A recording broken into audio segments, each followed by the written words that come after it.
À la une ce soir. Il reconnaît que l'organisation d'un référendum, ça vient créer beaucoup d'incertitudes. Le Parti québécois ne tiendrait pas de référendum tant que Donald Trump est au pouvoir. Notre projet de faire du Québec un pays ne dépend pas des Trump du monde. Malheureusement, la situation actuelle avec Trump, il faut s'y faire, ça va être la nouvelle normalité. L'incertitude persiste à quelques heures de l'imposition de nouveaux tarifs douaniers américains. On est prêt advenant qu'il y ait des tarifs qui nous soient imposés, puis ce serait les plus importants à ce jour. On a des plans de soutien pour les entreprises. Et le manque de ressources pour venir en aide aux femmes victimes de violences conjugales dénoncées. Il est 17h, voici votre Nouveau Info.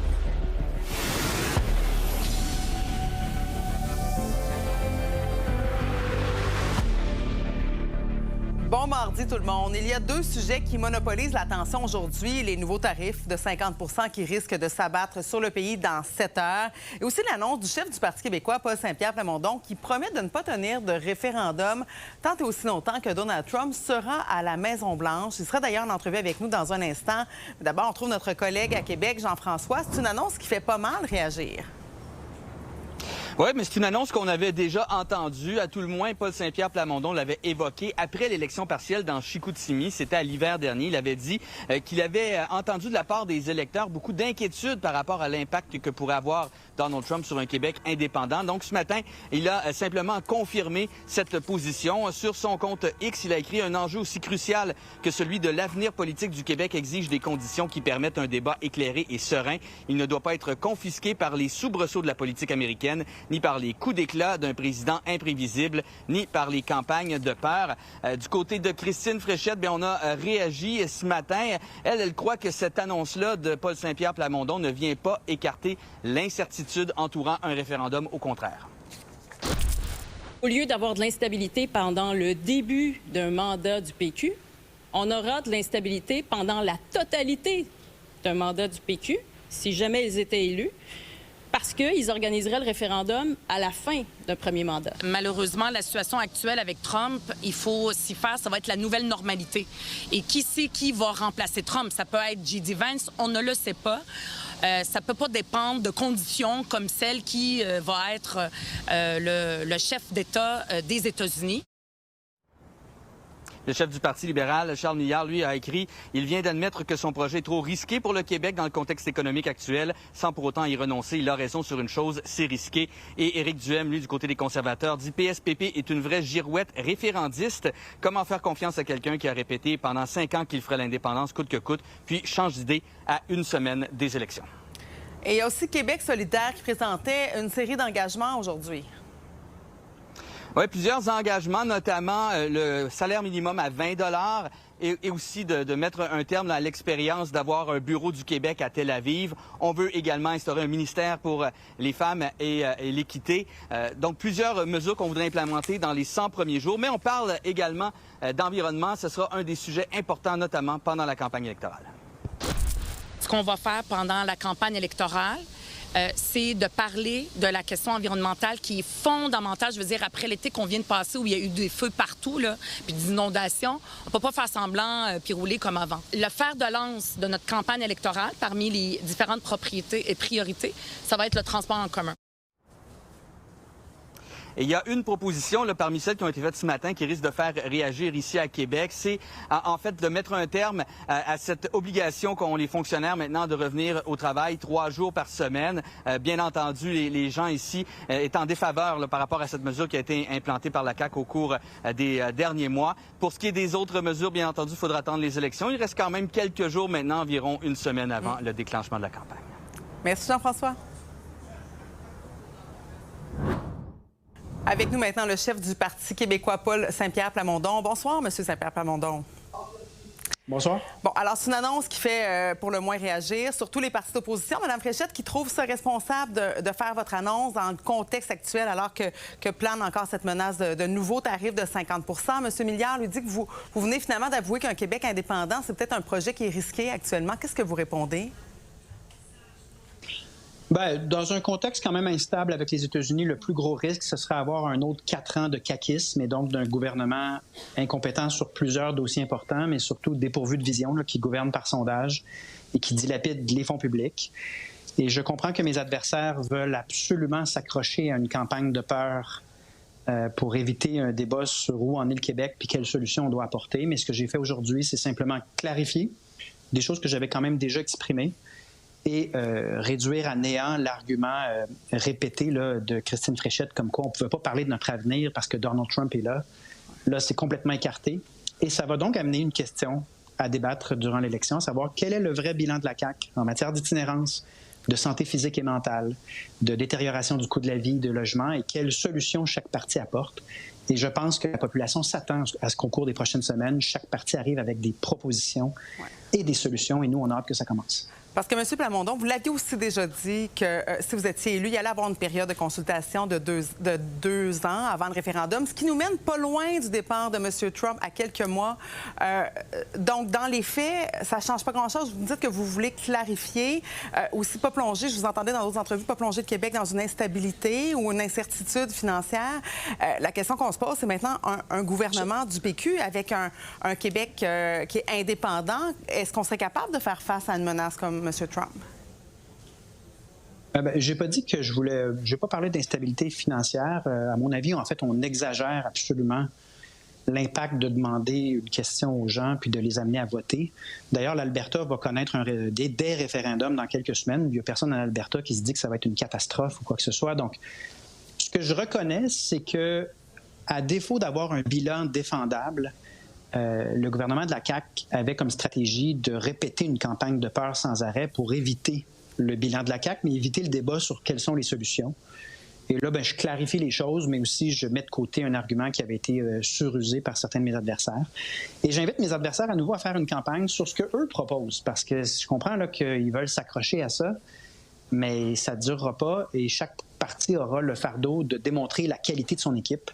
Oui. De même que la qualité de mais vous êtes en avance présentement dans les sondages et dans la situation actuelle, la question se pose quand même. Est-ce qu'un Québec indépendant est capable de faire face à un gouvernement comme celui de M. Trump? Parce que son départ de la Maison-Blanche ne signifie pas qu'il n'y en aura plus d'incertitude. Bien, ça signifie quand même la fin d'une période absolument anormale sur le plan de déclarations puis de mesures inconstantes, incompréhensibles. Donc, oui, il y aura un après Trump. Et en ce moment, ce n'est pas le Québec qui négocie avec l'administration Trump, c'est l'administration Carney qui sacrifie les intérêts du Québec sans nous consulter. Donc, on a vu Mark Carney briser sa promesse de campagne puis sacrifier la culture québécoise dans le dossier des géants Netflix il y a quelques semaines. Puis on a vu cette semaine la négociatrice en chef hausser les épaules, la négociatrice du Québec qui dit « J'aimerais ça avoir de l'information. Le Canada est en train de négocier au nom du Québec, puis on n'a pas de nouvelles. » Tout ça n'est pas normal. Et on gagnerait à être plus solide, plus debout et plus en contrôle de nos affaires en décidant par nous-mêmes. Et on a démontré sur le plan financier, là, à travers notamment les études sur un Québec indépendant, les finances du public d'un Québec indépendant, qu'on serait en fait le pays le plus riche à voir le jour. Mais chaque chose en son temps, il y a un débat sur quel gouvernement puis quelle solution à des problèmes urgents en matière de coût de la vie, de santé et de bien-être de la population. Et il y aura un autre moment où on pourra débattre de ce qu'on veut pour l'avenir du Québec dans un contexte question référendaire, celui de Donald Trump. Ce sera quand même partie des questions de l'urne, sans aucun doute. Merci beaucoup, M. Plamondon. Merci. Alors justement, maintenant, parlons de la guerre tarifaire. Le compteur tourne à 12h01 ce soir. Plus de 300 produits canadiens seront frappés par des tarifs douaniers de 50 % à moins d'une entente entre Ottawa et Washington. Mais Sabrina, il n'y a pas d'informations qui coulent présentement. C'est vraiment silence complet du côté canadien. Très difficile de savoir si ça penche du bon ou du mauvais côté. C'est-à-dire que s'il y a une entente ou qu'il n'y a pas d'entente encore qui a été déposée du côté du bureau de Donald Trump. Chose certaine, c'est qu'il devrait y avoir un appel téléphonique entre Mark Carney et Donald Trump au cours des prochaines minutes, au cours des prochaines heures, parce que tu le disais, hein, l'imposition de tarifs douaniers doit se faire aujourd'hui à 12h01. Ce sont plus de 300 tarifs qui pourraient être touchés. On en voit quelques-uns à l'écran, hein, notamment, alcool, vaisselle, ustensiles de cuisine, décoration de Noël, du miel et bien sûr, ce ne sont que quelques-uns des objets qui pourraient être touchés parce que ça touche 28 milliards de dollars de produits canadiens. Bon, évidemment que les négociations se sont intensifiées au cours des dernières semaines, des derniers jours, des dernières heures d'ailleurs. Et il n'y a pas que le Canada qui ne veut pas de ces tarifs-là aussi, parce que plus tôt aujourd'hui, la Chambre de commerce des États-Unis a demandé à ce que Washington et Ottawa s'entendent justement sur un accord.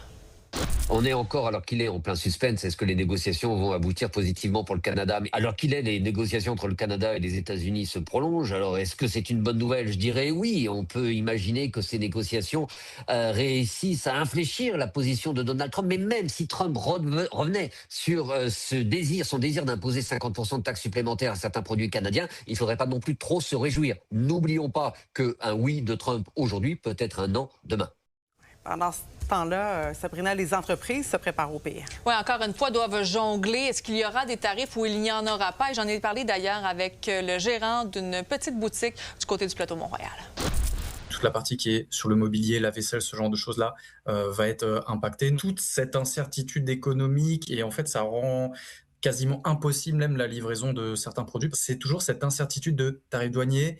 On les met, on les enlève, on les met, on les enlève. Et en fait, si tu veux, c'est le fait de toujours jongler avec les humeurs des États-Unis, littéralement, qui est hyper bloquant.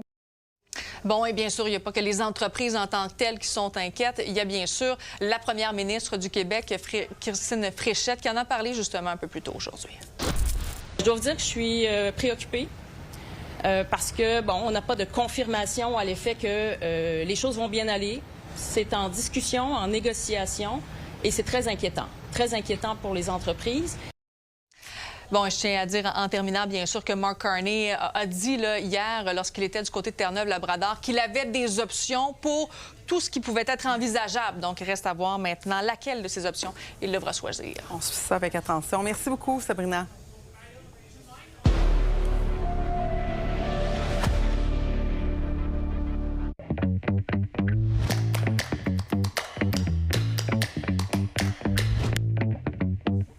Salut Alain. Salut Marc-Claude. Bon, alors c'était ça la grosse annonce qui avait déjà été faite finalement. Donc pas de référendum si jamais le PQ vient au pouvoir avant le départ de Donald Trump.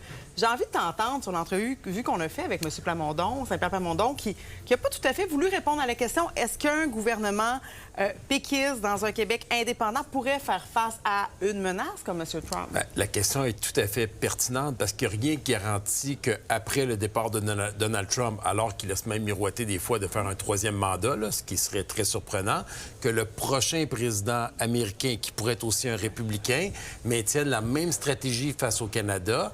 Est-ce que le Québec sera en meilleure position en étant souverain ou à l'intérieur du Canada? Et si il était en meilleure position en étant souverain, pourquoi Paul Saint-Pierre Plamondon, aujourd'hui, alors qu'il nous dit qu'on est dans une situation d'incertitude, qu'on n'est pas nécessairement prêt à parler de cela, pourquoi il laisse le Canada toute la place à Mark Carney pour négocier, alors que lui-même, dans l'entrevue, disait que nous n'avons pas les pouvoirs, on ne peut pas négocier. Oui, mais si c'est le cas, convainc les Québécois et Québécoises qu'on serait dans une meilleure position en étant souverain. Et oui, commençons le processus tout de suite de discussion, de consultation avec la population. C'était quoi, selon toi, l'objectif de M.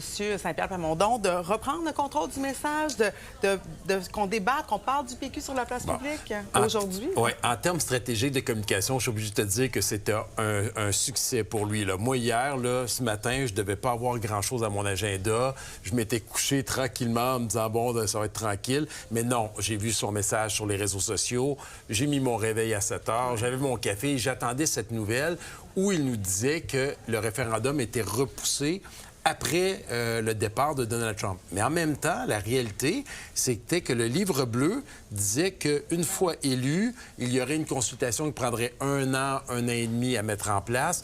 Par la suite, on aurait un projet de loi provisoire, une constitution provisoire qui serait mise en place, qui prendrait plus de 6 mois. Donc, on arriverait vers la fin du non, mais mandat. plus que ça, on arriverait après la fin du mandat. Donc, quelle était l'utilité à part que prendre toute la place médiatique aujourd'hui? Ouais. Alain, le PQ est populaire. Le projet de référendum, dans les sondages, beaucoup moins. Est-ce que ça ne devient pas un boulet pour le Parti québécois? C'est clair, parce que sinon, il n'aurait pas fait cette sortie. Il veut mettre ça de côté complètement pour qu'on parle d'un bon gouvernement potentiellement du Parti québécois, mais je pense que Paul Saint-Pierre Plamondon doit se préparer parce qu'on l'a vu avec les chefs des oppositions.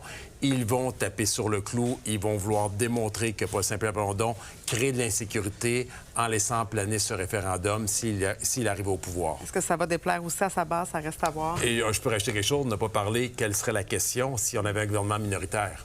On va en reparler, je pense. Merci, Alain, certainement. Sur une note beaucoup plus triste maintenant, 2 féminicides sont survenus en 48 heures dans le quartier Saint-Michel à Montréal. Ce sont les 12e et 13e cette année dans la province. Dans les 2 cas, ça s'est produit dans un contexte conjugal. Hier, une femme de 41 ans a été retrouvée sans vie dans un logement, visiblement blessée par arme blanche. Et samedi dernier, c'est une femme de 44 ans qui a été assassinée en plein jour. Dans les 2 dossiers, les suspects n'ont pas encore comparu. Ils sont toujours à l'hôpital où leur état est jugé critique. Écoutez, c'est déconcertant. Déconcertant de voir à quel point ce phénomène perdure et même s'amplifie.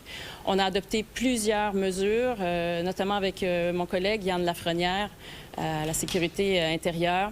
C'est important qu'on vienne en soutien aux femmes qui ont de criants besoins de lutter contre la violence faite aux femmes. Donc, je me suis avancée pour qu'on ait davantage de ressources dans les maisons d'hébergement pour femmes victimes de violences. Avec nous maintenant, Louise Riendeau du regroupement des maisons pour femmes victimes de violences conjugales. Bonsoir, Madame Riendeau. Bonsoir. Alors, d'emblée, 2 féminicides en 3 jours dans la grande région de Montréal. C'est épouvantable.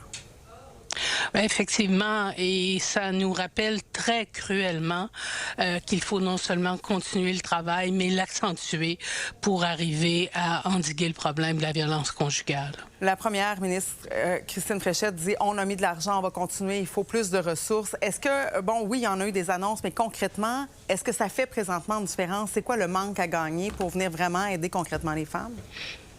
Écoutez, il y a eu de l'argent, c'est vrai. Il y a eu plus de 57 millions qui ont été mis pour les maisons, mais nous, on estime qu'il y a encore un manque à gagner de 35 millions pour qu'aucune femme qui ne demande de l'aide n'ait une réponse négative. À l'heure actuelle, il y a des listes d'attente pour des services sans hébergement.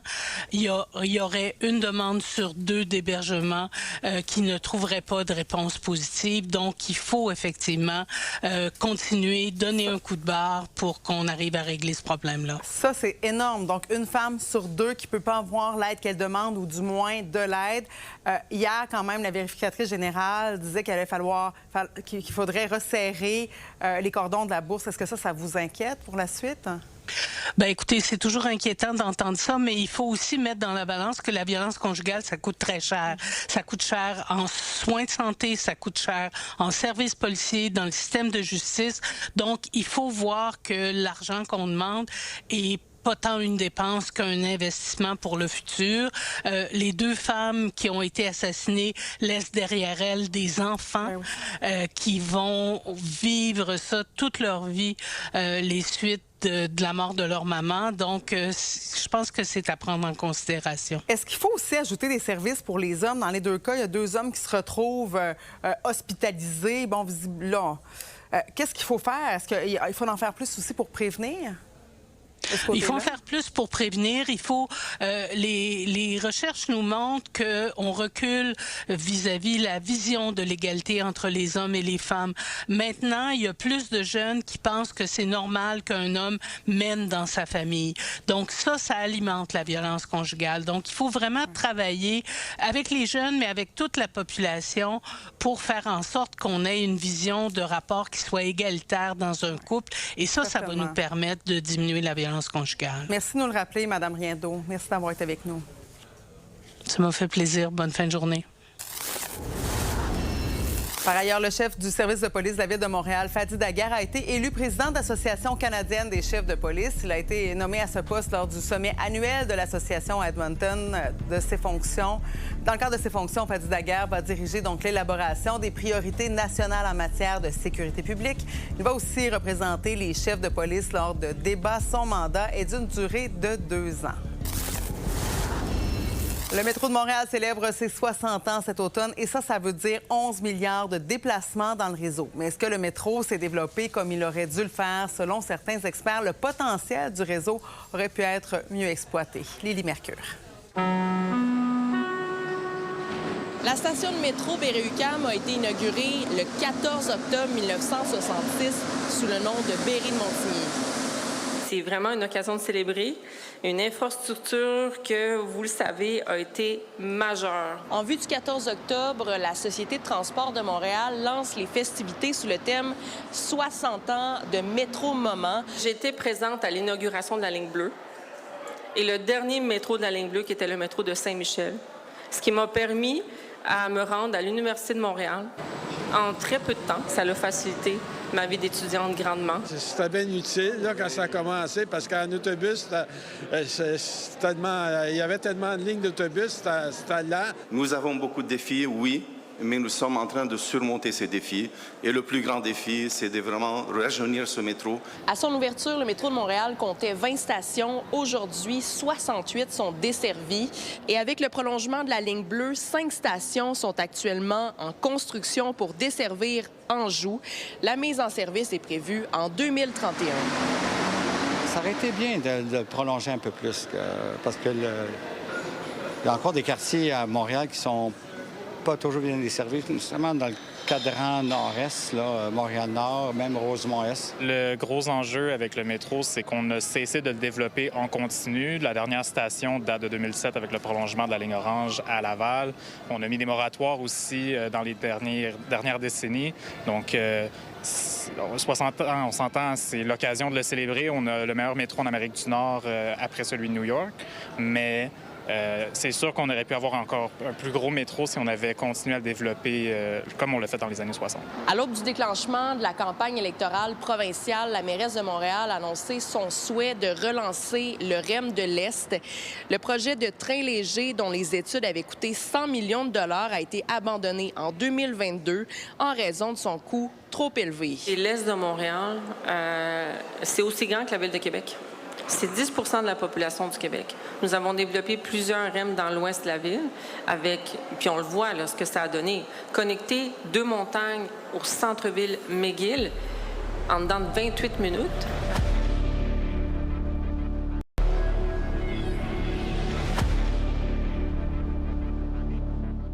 Montréal a participé à son premier point de presse aujourd'hui. Alexis Sanchez a dit qu'il est ici pour gagner et devenir champion.